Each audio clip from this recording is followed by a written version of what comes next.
د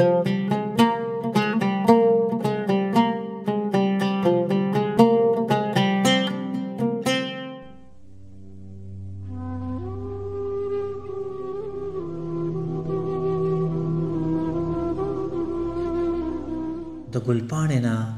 نازکه نیازبینه نازنینه، د ګلپاڼې نه نازکه نیازبینه نازنینه، فرښتې په شانتې پاکه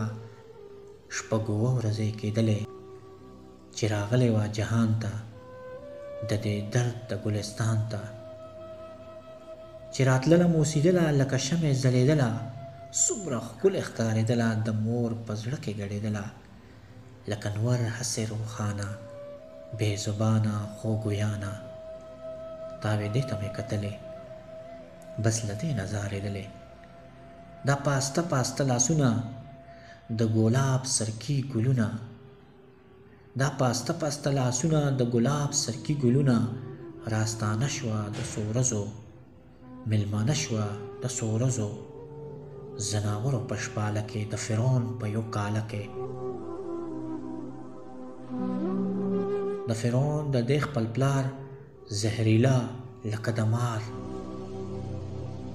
دا د ګل نه هم نازکه خپله لور دغې فرعون، اول په ځمکه وویشتله تمانچه یې راوباسله، پنځه ډزه یې وویشتله کبرجنه کبرجنه، ای د کاڼي زړه مالکه انسانیت په تا شرمېږي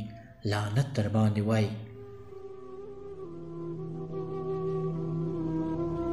د هر چا دغه زړه غواړي د زما هم زړه دا غواړي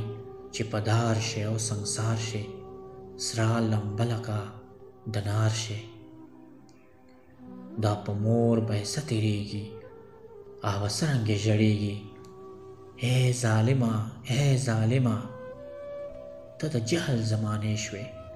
خپله لور دې وویشتله دا په څه دې وویشتله، دا د سله ځواب څه دی، سله سله سله سله،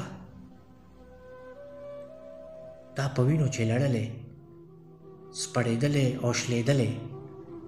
په سوری سوری سینه چې ورشي خدای دربار ته ورشي، فرښتې ورسره ژاړي په وړو په نرمو شونډو،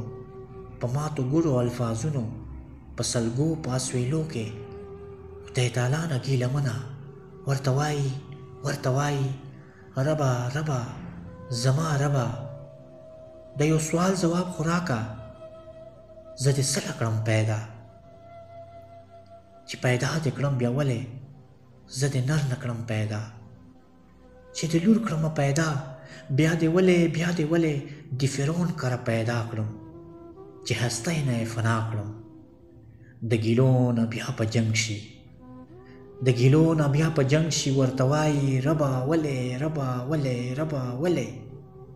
د دې سوال ځواب لپاره چار چاپېره خاموشي شي، نه پوهېږم نه پوهېږم چې د خدای به څه ځواب وي، دا په تا به څه عذاب وي، دا په تا به څه عذاب وي.